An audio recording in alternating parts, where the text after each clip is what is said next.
Hello' everyone, এইটো আপোনালোকৰ কাৰণে ভিডিঅ' বনাইছোঁ। যিসকলে মোৰ লগত কাম কৰিব বিচাৰে তেওঁলোকৰ বাবে এইটো ভিডিঅ' বনোৱা হৈছে। আগতেতো মই আপোনালোকক পোষ্টত জনাই আছোঁ মোৰ কামখিনি কি হয় বা মোৰ লগত কাম কৰিব যিসকলে বিচাৰে তেওঁলোকে মোৰ লগত কণ্টেক্ট কৰিব পাৰে। মোক খুব সোনকালেই মোক 4-5 গৰাকী মানে এই 2 এদিনৰ ভিতৰত মোক 4-5 গৰাকী যুৱতীৰ প্ৰয়োজন হৈছে। আৰু যিসকলে কাম কৰিব বিচাৰে তেওঁলোকে মোৰ লগত কণ্টেক্ট কৰিব। যিসকলে এনেই মানে সময় নষ্ট কৰি মোক ফোন নকৰিব, মানে যিমান পাৰে যিসকলে কাম কৰাৰ মানে মন আছে বা যিসকলে কাম কৰাৰ ইচ্ছা আছে তেওঁলোকে মোক কণ্টেক্ট কৰিব। 2 এদিনৰ ভিতৰত মোক 4 গৰাকী বা 5 গৰাকী যুৱতীৰ প্ৰয়োজন হৈছে কাম কৰিবৰ বাবে। আৰু আপোনালোকক আগতেই কোৱা হৈছে যে থকা খোৱা সুবিধা, থকা খোৱা মানে ফ্ৰী হয় আৰু মাহিলী দৰমহা 10,000ৰ পৰা 16,000লৈকে দিয়া হয়।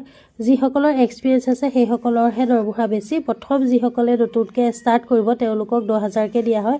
আৰু যিমান পাৰে সোনকালে কণ্টেক্ট কৰক, মোক খুব সোনকালেই প্ৰয়োজন হৈছে। আৰু এনেই ফোন কৰি সময় নষ্ট নকৰিব। যিসকল আগ্ৰহী হয় তেওঁলোকে কল কৰিব। Bye bye.